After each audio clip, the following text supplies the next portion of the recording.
सभी मित्रों को कुमार राजेश का नमस्कार। मित्रों, आज हम यहाँ पर शिवाजी महाराज के बारे में कुछ बातें करेंगे। हमारे भारतवर्ष की पावन धरती ने कई वीर पुत्रों को जन्म दिया। इनमें से एक थे शिवाजी महाराज।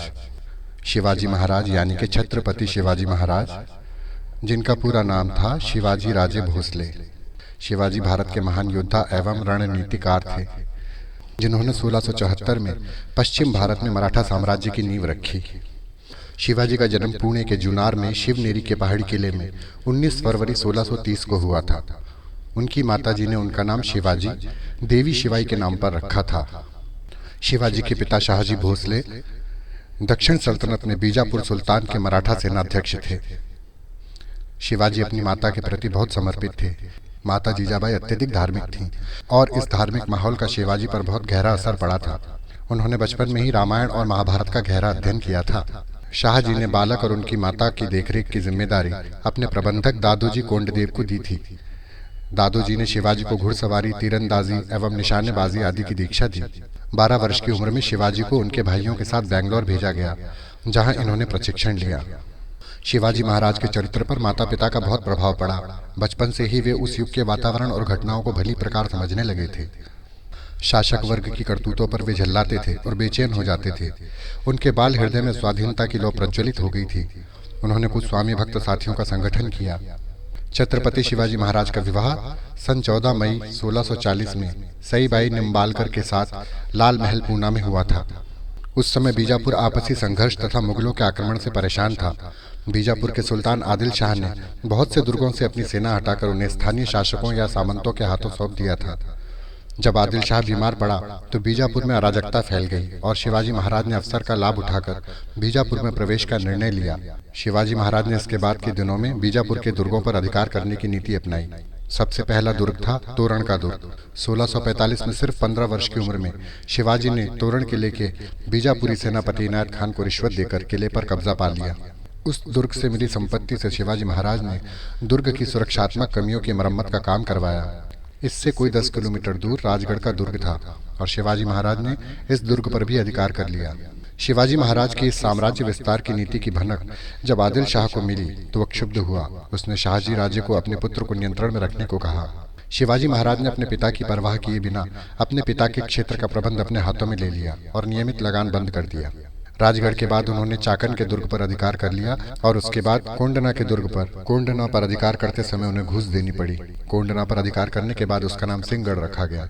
शाहजी राजे को पूना और सूपा की जागीरदारी दी गई थी और सूपा का दुर्ग उनके संबंधी बाजी मोहिते के हाथ में। शिवाजी महाराज ने रात के समय सूपा के दुर्ग पर आक्रमण करके दुर्ग पर अधिकार कर लिया और बाजी मोहिते को शाहजी राजे के पास कर्नाटक भेज दिया। उसकी सेना का कुछ भाग भी शिवाजी महाराज की सेवा में आ गया। इसी समय पुरंदर के किलेदार की मृत्यु हो गई और किले के उत्तराधिकार के लिए उसके तीनों बेटों में लड़ाई छिड़ गई। 2 भाइयों के नियंत्रण पर शिवाजी महाराज पुरंदर पहुंचे और कूटनीति का सहारा लेते हुए उन्होंने सभी भाइयों को बंदी बना लिया। इस तरह पुरंदर के किले पर भी उनका अधिकार हो गया। अब तक की घटना में शिवाजी महाराज को कोई युद्ध या खून खराबा नहीं करना पड़ा था। 1647 ईस्वी तक वे चाकन से लेकर नीरा तक के भूभाग के भी अधिपति बन चुके थे। अपनी बड़ी सैनिक शक्ति के साथ शिवाजी महाराज ने मैदानी इलाकों में प्रवेश करने की योजना बनाई। एक अश्वारोही सेना का गठन करके शिवाजी महाराज ने आबाजी सोंदेर के नेतृत्व में कोंकण के विरुद्ध एक सेना भेजी। आबाजी ने कोंकण सहित 9 अन्य दुर्गों पर अधिकार कर लिया।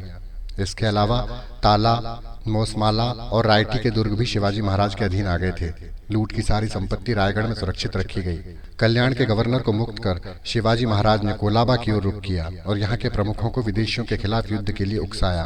बीजापुर का सुल्तान शिवाजी महाराज की हरकतों से पहले ही आक्रोश में था। उसने शिवाजी महाराज के पिता को बंदी बनाने का आदेश दे दिया। शाहजी राजे उस समय कर्नाटक में थे और एक विश्वासघाती सहायक बाजी घोरपड़े द्वारा बंदी बनाकर बीजापुर लाए गए। उन पर भी आरोप लगाया गया कि उन्होंने कुतुब शाह की सेवा प्राप्त करने की कोशिश की थी, जो गोलकोंडा का शासक था और इस कारण आदिल शाह का शत्रु। बीजापुर के 2 सरदारों के मध्यस्थता के बाद शाहजी महाराज को इस शर्त पर मुक्त किया गया कि वे शिवाजी महाराज पर लगाम कसेंगे। अगले 4 सालों तक शिवाजी महाराज ने बीजापुर के खिलाफ कोई आक्रमण नहीं किया और इस दौरान अपनी सेना संगठित करते रहे। शाहजी की मुक्ति की शर्तों के मुताबिक शिवाजी ने बीजापुर के क्षेत्रों पर आक्रमण तो नहीं किया, पर उन्होंने दक्षिण पश्चिम में अपनी शक्ति बढ़ाने की चेष्टा की। इस क्रम में जावली का राज्य बाधा का काम कर रहा था। यह राज्य सतारा के सुदूर उत्तर पश्चिम में वामा और कृष्णा नदी के बीच में स्थित था। यहाँ का राजा चंद्रराव मौर्य था, जिसने ये जागीर शिवाजी से प्राप्त की थी। शिवाजी ने मौर्य शासक चंद्रराव को स्वराज में शामिल होने के लिए कहा, लेकिन चंद्रराव बीजापुर के सुल्तान के साथ मिल गया। सन 1656 में शिवाजी ने अपनी सेना लेकर जावली पर आक्रमण कर दिया। चंद्रराव मौर्य और उसके दोनों पुत्रों ने शिवाजी के साथ लड़ाई की, पर अंत में वो बंदी बना लिए गए, लेकिन चंद्रराव भाग गया। स्थानीय लोगों ने शिवाजी के इस काम का विरोध किया, पर वे विद्रोह को कुचलने में सफल रहे। इससे शिवाजी को उस दुर्ग में संग्रहित 8 वंशों की संपत्ति मिल गई। इसके अलावा कई मावल सैनिक और मुरारबाजी देशपांडे भी शिवाजी की सेना में सम्मिलित हो गए। शिवाजी के बीजापुर तथा मुगल दोनों शत्रु थे। उस समय शहजादा औरंगजेब दक्कन का सूबेदार था। इसी समय 1 नवंबर 1656 को बीजापुर के सुल्तान आदिल शाह की मृत्यु हो गई, जिसके बाद बीजापुर में अराजकता का माहौल पैदा हो गया। इस स्थिति का लाभ उठाकर औरंगजेब ने बीजापुर पर आक्रमण कर दिया और शिवाजी ने औरंगजेब का साथ देने की बजाय उस पर धावा बोल दिया। उनकी सेना ने जुन्नार नगर पर आक्रमण कर ढेर सारी संपत्ति के साथ 200 घोड़े लूट लिए। अहमदनगर से 700 घोड़े, 4 हाथी के अलावा उन्होंने गुंडा तथा रेसिन के दुर्ग पर भी लूटपाट मचाई। इसके परिणाम स्वरूप औरंगजेब शिवाजी से खफा हो गया और मैत्री वार्ता समाप्त हो गई। शाहजहां के आदेश पर औरंगजेब ने बीजापुर के साथ संधि कर ली और इसी समय शाहजहां बीमार पड़ गया। उसके व्याधिग्रस्त होते ही औरंगजेब उत्तर भारत चला गया और वहां शाहजहां को कैद करने के बाद मुगल साम्राज्य का शाह बन गया। दक्षिण भारत में औरंगजेब की अनुपस्थिति और बीजापुर की डावाडोल राजनीतिक स्थिति को जानकर शिवाजी ने समर जी को जंजीरा पर आक्रमण करने को कहा, पर जंजीरा के सिद्धियों के साथ उनकी लड़ाई कई दिनों तक चली। इसके बाद शिवाजी ने खुद जंजीरा पर आक्रमण किया और दक्षिण कोंकण पर अधिकार कर लिया और दमन के पुर्तगालियों से वार्षिक कर एकत्र किया। कल्याण तथा भिवंडी पर अधिकार करने के बाद वहां नौसैनिक अड्डा बना लिया। इसके बाद तक शिवाजी 40 दुर्गों के मालिक बन चुके थे। इधर औरंगजेब के आगरा लौट जाने के बाद बीजापुर के सुल्तान ने भी राहत की सांस ली। अब शिवाजी ही बीजापुर के सबसे प्रबल शत्रु रह गए थे। शाहजी को पहले ही अपने पुत्र को नियंत्रण में रखने को कहा गया था, पर शाहजी ने इसमें अपनी असमर्थता जाहिर कर दी। शिवाजी से निपटने के लिए बीजापुर के सुल्तान ने अब्दुल्लाह भट्टारी यानी अफजल खान को शिवाजी के विरुद्ध भेजा। अफजल ने 1,20,000 सैनिकों के साथ 1659 में कूच किया। तुलजापुर के मंदिरों को नष्ट करता हुआ वह सतारा के 30 किलोमीटर उत्तर वाई शिरवल के नजदीक तक आ गया, पर शिवाजी प्रतापगढ़ के दुर्ग पर ही रहे। अफजल खान ने अपने दूत कृष्ण जी भास्कर को संधि वार्ता के लिए भेजा। उसने उसके मार्फत ये संदेश भिजवाया कि अगर शिवाजी बीजापुर की अधीनता स्वीकार कर ले तो सुल्तान उसे उन सभी क्षेत्रों का अधिकार दे देंगे जो शिवाजी के नियंत्रण में है। साथ ही शिवाजी को बीजापुर के दरबार में एक सम्मानित पद प्राप्त होगा। हालांकि शिवाजी के मंत्री और सलाहकार इस संधि के पक्ष में थे, पर शिवाजी को यह वार्ता रास नहीं आई। उन्होंने कृष्ण जी भास्कर को उचित सम्मान देकर अपने दरबार में रख लिया और अपने दूत गोपीनाथ को वस्तु स्थिति का जायजा लेने के लिए अफजल खान के पास भेजा। गोपीनाथ और कृष्ण जी भास्कर से शिवाजी को ऐसा लगा कि संधि का षड्यंत्र रचकर अफजल खान शिवाजी को बंदी बनाना चाहता है। अतः उन्होंने युद्ध के बदले अफजल खान को एक बहुमूल्य उपहार भेजा और इस तरह अफजल खान को संधि वार्ता के लिए राजी किया। संधि स्थल पर दोनों ने अपने सैनिक घात लगाकर रखे थे। मिलने के स्थान पर जब दोनों मिले तब अफजल खान ने अपने कटार से शिवाजी पर वार किया। बचाव में शिवाजी ने अफजल खान को मार दिया। अफजल खान की मृत्यु के बाद शिवाजी ने पन्हाला के दुर्ग पर अधिकार कर लिया। इसके बाद पवनगढ़ और वसंतगढ़ के दुर्गों पर अधिकार करने के साथ ही उन्होंने रुस्तम खां के आक्रमण को भी विफल कर दिया। इससे राजापुर तथा दावुल पर भी उनका कब्जा हो गया। अब बीजापुर में आतंक का माहौल पैदा हो गया और वहां के सामंतों ने आपसी मतभेद भुलाकर शिवाजी पर आक्रमण करने का निश्चय किया। 2 अक्टूबर 1665 को बीजापुरी सेना ने पन्हाला दुर्ग पर अधिकार कर लिया। शिवाजी संकट में फंस चुके थे, पर रात्रि के अंधकार का लाभ उठाकर वे भागने में सफल रहे। बीजापुर के सुल्तान ने स्वयं कमान संभालकर पन्हाला पवनगढ़ पर अपना अधिकार वापस ले लिया। राजापुर को लूट लिया और श्रृंगारगढ़ के प्रधान को मार डाला। इसी समय कर्नाटक में सिद्दी जौहर के विद्रोह के कारण बीजापुर के सुल्तान ने शिवाजी के साथ समझौता कर लिया। इस संधि में शिवाजी के पिता शाहजी ने मध्यस्थता का काम किया। सन 1662 में हुई इस संधि के अनुसार शिवाजी को बीजापुर के सुल्तान द्वारा स्वतंत्र शासक की मान्यता मिल गई। इसी संधि के अनुसार उत्तर में कल्याण से लेकर दक्षिण में पोंडा तक और पूर्व में इंदापुर से लेकर पश्चिम में दावुल तक पूरा भूभाग शिवाजी के नियंत्रण में आ गया। शिवाजी की सेना में इस समय तक 30,000 पैदल और 1,000 घुड़सवार हो गए थे। उत्तर भारत में बादशाह बनने की होड़ खत्म होने के कारण औरंगजेब का ध्यान अब दक्षिण की तरफ गया। वो शिवाजी की बढ़ती हुई प्रभुता से परिचित था और उसने शिवाजी पर नियंत्रण रखने के उद्देश्य से अपने मामा शाइस्ता खां को दक्षिण का सूबेदार नियुक्त किया। शाइस्ता खां अपने 1,50,000 सैनिक लेकर सुपन और चाकन के दुर्ग पर अधिकार कर पूना पहुंच गया। उसने 3 साल तक मावल में लूटमार की। एक रात शिवाजी ने 350 मवलों के साथ उन पर आक्रमण कर दिया। शाइस्ता तो खिड़की के रास्ते बच निकलने में कामयाब रहा, पर उसे इसी क्रम में अपनी 4 उंगलियों से हाथ धोना पड़ा। शाइस्ता खां के पुत्र तथा 40 रक्षकों और अनगिनत सैनिकों का कत्ल कर दिया गया। इस घटना के बाद औरंगजेब ने शाइस्ता को दक्कन के बदले बंगाल का सूबेदार बना दिया और शहजादा मुअज्जम शाइस्ता की जगह भेजा गया। इस जीत से शिवाजी की प्रतिष्ठा में इजाफा हो गया। शाइस्ता खान ने अपनी 1,50,000 फौज लेकर राजा शिवाजी का पूरा मुल्क जलाकर तबाह कर दिया था। इसलिए उसका हर्जाना वसूल करने के लिए शिवाजी ने मुगल क्षेत्रों में लूटपाट मचाना आरंभ किया। सूरत उस समय पश्चिमी व्यापारियों का गढ़ था और हिंदुस्तानी मुसलमानों के लिए हज पर जाने का द्वार। यह एक समृद्ध नगर था और इसका बंदरगाह बहुत महत्वपूर्ण था। शिवाजी ने 4,000 की सेना के साथ 6 दिनों तक सूरत के धनाढ्य व्यापारियों को लूटा। आम आदमी को नहीं लूटा। व्यापारियों को लूट करके वो वापस लौट गए। इस घटना का जिक्र डच तथा अंग्रेजों ने अपने लेखों में किया है। उस समय तक यूरोपीय व्यापारियों ने भारत तथा अन्य एशियाई देशों में अपनी बस्तियां स्थापित करनी शुरू कर दी थी। नादिर शाह के भारत पर आक्रमण करने तक यानी कि 1739 तक किसी भी यूरोपीय शक्ति ने भारतीय मुगल साम्राज्य पर आक्रमण करने की बात सोची भी नहीं थी। सूरत में शिवाजी की लूट से खिन्न होकर औरंगजेब ने इनायत खां के स्थान पर गयासुद्दीन खां को सूरत का फौजदार नियुक्त किया और शहजादा मुअज्जम तथा उपसेनापति राजा जसवंत सिंह की जगह दिलेर खां और राजा जय सिंह की नियुक्ति की गई।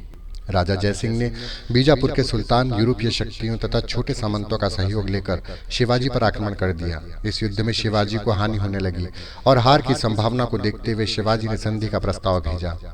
जून 1665 में हुई संधि के मुताबिक शिवाजी 23 दुर्ग मुगलों को दे देंगे और इस तरह उनके पास केवल 12 दुर्ग बच जाएंगे। इन 23 दुर्गों में से होने वाली आमदनी 4 लाख ऊन सालाना थी।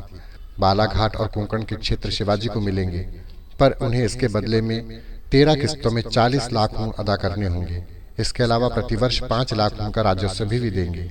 शिवाजी स्वयं औरंगजेब के दरबार में होने से मुक्त रहेंगे, पर उनके पुत्र संभाजी को मुगल दरबार में खिदमत करनी होगी। बीजापुर के खिलाफ शिवाजी मुगलों का साथ देंगे। शिवाजी को आगरा बुलाया गया, जहां उन्हें लगा कि उन्हें उचित सम्मान नहीं मिल रहा है। 12 मई 1666 को औरंगजेब ने शिवाजी को अपने दरबार में सेनापतियों के पीछे खड़ा करवाया। इससे शिवाजी बहुत नाराज हुए। इसके खिलाफ उन्होंने अपना रोष भरे दरबार में दिखाया और औरंगजेब पर विश्वासघात का आरोप लगाया। औरंगजेब इससे नाराज हुआ और उसने शिवाजी को नजरबंद कर दिया और उन पर 5,000 सैनिकों का पहरा लगा दिया। औरंगजेब का इरादा शिवाजी को मार डालने का था, लेकिन अपने अजोड़ साहस और युक्ति के साथ शिवाजी और संभाजी दोनों इससे भागने में सफल रहे। संभाजी को मथुरा में एक विश्वासी ब्राह्मण के यहाँ छोड़कर शिवाजी बनारस गया पूरी होते हुए सकुशल रायगढ़ पहुंच गए। इससे मराठों को नवजीवन सा मिल गया। शिवाजी ने खुद को मुगलों से बचाने के लिए संभाजी की मौत की झूठी खबर फैला दी। औरंगजेब ने जय सिंह पर शक करके उसकी हत्या विष देकर करवा डाली। जसवंत सिंह के द्वारा पहल करने पर सन 1668 में शिवाजी ने मुगलों के साथ दोबारा संधि कर ली। औरंगजेब ने शिवाजी को राजा की मान्यता दी। शिवाजी के पुत्र संभाजी को 5,000 की मनसबदारी मिली और शिवाजी को पूना, चाकन और सूपा का जिला लौटा दिया गया, पर सिंहगढ़ और पुरंदर पर मुगलों का आधिपत्य बना रहा। 1670 में सूरत नगर को दूसरी बार शिवाजी ने लूटा। नगर से 132 लाख की संपत्ति शिवाजी के हाथ लगी और लौटते वक्त उन्होंने मुगल सेना को सूरत के पास फिर से हराया। सन 1674 तक शिवाजी ने उन सारे प्रदेशों पर अधिकार कर लिया था जो पुरंदर की संधि के अंतर्गत उन्हें मुगलों को देने पड़े थे। पश्चिमी महाराष्ट्र में स्वतंत्र हिंदू राष्ट्र की स्थापना के बाद शिवाजी ने अपना राज्याभिषेक करना चाहा, परंतु ब्राह्मणों ने उनका घोर विरोध किया। शिवाजी के निजी सचिव बालाजी आवजी ने इसे एक चुनौती के रूप में लिया और उन्होंने काशी में गंगाब नामक ब्राह्मण के पास 3 दूतों को भेजा, किंतु गंगाब ने प्रस्ताव ठुकरा दिया क्योंकि शिवाजी क्षत्रिय नहीं थे। उन्होंने कहा कि क्षत्रियता का प्रमाण लाओ, तभी वह राज्याभिषेक करेंगे। बालाजी आव ने शिवाजी के मेवाड़ के सिसोदिया वंश से संबंध के प्रमाण भेजे, जिससे संतुष्ट होकर वो रायगढ़ आए और उन्होंने राज्याभिषेक किया। राज्याभिषेक के बाद भी पूना के ब्राह्मणों ने शिवाजी को राजा मानने से इनकार कर दिया। विवश होकर शिवाजी ने अष्टप्रधान मंडल की स्थापना की। विभिन्न राज्यों के दूतों, प्रतिनिधियों के अलावा विदेशी व्यापारियों को भी समारोह में आमंत्रित किया गया। शिवाजी ने छत्रपति की उपाधि ग्रहण की। काशी के पंडित विश्वेश्वर जी भट्ट को इसमें विशेष रूप से आमंत्रित किया गया था, पर उनके राज्याभिषेक के 12 दिन बाद ही उनकी माता का देहांत हो गया। इस कारण 4 अक्टूबर 1674 को दूसरी बार उनका राज्याभिषेक हुआ। 2 बार हुए समारोह में लगभग 50 लाख रुपए खर्च हुए। इस समारोह में हिंदू स्वराज की स्थापना का उद्घोष किया गया था। विजयनगर के पतन के बाद दक्षिण में यह पहला हिंदू साम्राज्य था। एक स्वतंत्र शासक की तरह उन्होंने अपने नाम का सिक्का चलवाया। इसके बाद बीजापुर के सुल्तान ने कोंकण विजय के लिए अपने 2 सेनाधीशों को शिवाजी के विरुद्ध भेजा, पर वे असफल रहे। सन 1677-78 में शिवाजी का ध्यान कर्नाटक की तरफ गया।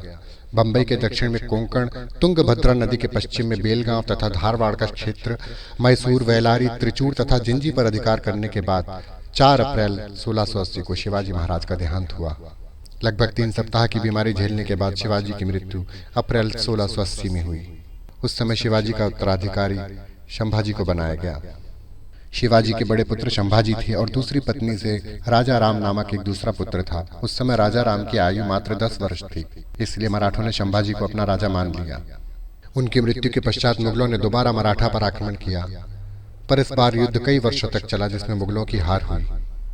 25 साल मराठा स्वराज के युद्ध से लड़के थके हुए औरंगजेब उसी छत्रपति शिवाजी के स्वराज में दफन हुए। शिवाजी धर्मनिष्ठ हिंदू थे, परंतु वे सभी धर्मों का सम्मान करते थे। वे संतों की बहुत श्रद्धा करते थे, विशेष रूप से समर्थ रामदास को बहुत मानते थे। रामदास लिखित शिव स्तुति महाराज शिवाजी की प्रशंसा बहुत प्रख्यात है। शिवाजी के साहस का एक और किस्सा प्रसिद्ध है। उस समय पुणे के करीब नचनी गांव में एक भयानक चीते का आतंक बुरी तरह फैला हुआ था। वो चीता अचानक ही कहीं से हमला करता था और जंगल में ओझल हो जाता था। डरे हुए गांव वाले अपनी समस्या लेकर शिवाजी महाराज के पास पहुंचे। हमें उस भयानक चीते से बचाइए, वो न जाने कितने बच्चों को मार चुका है। ज़्यादातर वह तब हमला करता है जब हम सब सो रहे होते हैं। शिवाजी ने धैर्यपूर्वक ग्रामीणों को सुना। आप लोग चिंता मत करिए, मैं यहाँ आप लोगों की मदद करने के लिए ही हूँ। शिवाजी अपने सिपाहियों के साथ जंगल में चीते को मारने के लिए निकल पड़े। बहुत ढूंढने के बाद जब चीता सामने आया तो सैनिक डरकर पीछे हट गए, पर शिवाजी बिना डरे हुए उस चीते पर टूट पड़े और पलक झपकते ही उन्होंने उसे मार गिराया। गांव वाले खुश हुए और जय शिवाजी, शेर शिवाजी के नारे लगने लगे। शिवाजी जबरदस्ती धर्म परिवर्तन का विरोध करते थे। शिवाजी स्त्रियों के प्रति बहुत गहरा आदर का भाव रखते थे।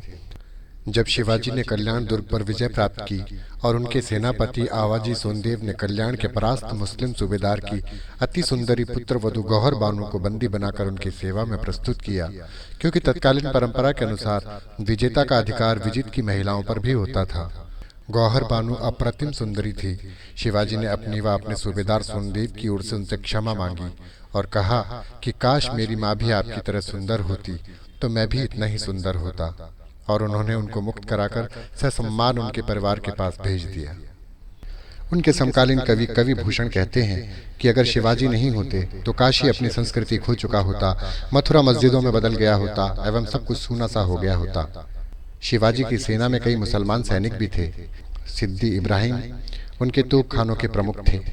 शिवाजी ने टोडरमल तथा मलिक अंबार के सिद्धांतों पर आधारित एक बेहतरीन राजस्व योजना पेश की थी। पूर्ण सर्वेक्षण के पश्चात जमीन का किराया कुल पैदावार का 33% तय किया गया था। शिवाजी ने अपने राज्य की मुद्रा जारी की थी, जो कि संस्कृत भाषा में थी। शिवाजी को एक कुशल और प्रबुद्ध सम्राट के रूप में जाना जाता है। उन्होंने शुक्राचार्य तथा कौटिल्य को आदर्श मानकर कूटनीति का सहारा लेना कई बार उचित समझा था।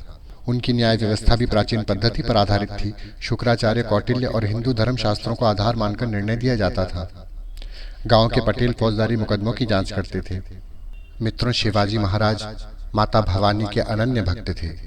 कहा जाता है कि माँ तुलजा भवानी ने उन्हें अपने हाथों से तलवार भेंट की थी। शिवाजी महाराज ने मराठा अस्त्र शस्त्रों के निर्माण में क्रांति ला दी थी। शिवाजी महाराज के पास जो तलवारें थीं उनमें जगदम्बा तलवार और भवानी तलवार का नाम विशेष रूप से लिया जाता है।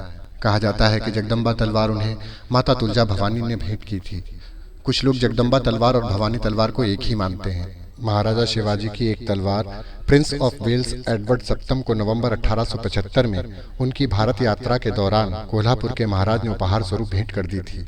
यह तलवार आज भी रॉयल कलेक्शन ट्रस्ट लंदन में है। शिवाजी महाराज की एक तलवार उनके वंशज श्री उदयन राजे भोसले के पास आज भी है। श्री उदयन राज भोसले का कहना है कि सतारा में उनके परिवार के साथ शिवाजी महाराज की तलवार आज भी सुरक्षित है। भारतीय मूल के एक ब्रिटिश वकील द्वारा ब्रिटेन की महारानी एलिजाबेथ से एक याचिका पेश करके मराठा शासक छत्रपति शिवाजी की 350 साल पुरानी ऐतिहासिक तलवार को भारत लौटा देने का अनुरोध भी किया गया था। मित्रों, रॉयल कलेक्शन ट्रस्ट लंदन में रखी हुई शिवाजी महाराज की जगदम्बा तलवार देखने में बड़ी अनूठी है। यह सामान्य तलवारों की तरह मुड़ी हुई नहीं बल्कि एकदम सीधी है, और इस तलवार को पकड़ने वाला हिस्सा यानी तलवार की मूठ भी रत्न जड़ित है। शिवाजी महाराज की तलवार से जुड़े हुए महाराष्ट्र के जेजुरी खंडोबा मंदिर में हल्दी उत्सव का आयोजन किया जाता है। इस उत्सव में हल्दी से रंग खेलने और अपने दांतों से शिवाजी की 42 किलो की एक तलवार को उठाने की विशेष परंपरा है। कहा जाता है कि इसी जगह शिवाजी महाराज अपने पिता से मिलने आते थे और युद्ध की रणनीति बनाते थे। यह मंदिर एक पहाड़ी पर स्थित है और इस दिन यहाँ पर सभी लोग एक दूसरे से हल्दी की होली खेलते हैं। यहाँ लाखों की संख्या में लोग एकत्रित हो जाते हैं। जेजुरी का यह उत्सव पूरे विश्व में प्रसिद्ध है। तो मित्रों, शिवाजी महाराज से जुड़ी हुई ये जानकारियाँ आपको ज़रूर अच्छी लगी होंगी। इसी के साथ अपने मित्र कुमार राजेश को विदा दीजिए। नमस्कार। हे हिंदू शक्ति संभूत दीप्तितम तेजा, हे हिंदू शक्ति संभूत दीप्तितम तेजा, हे हिंदू तपस्याभूत ईश्वरी योगा, हे हिंदू श्री सौभाग्यभूति राजा, हे हिंदू नरसिंहा शिवाजी राजा, नरसिंहा प्रभु शिवाजी राजा, प्रभु शिवाजी राजा।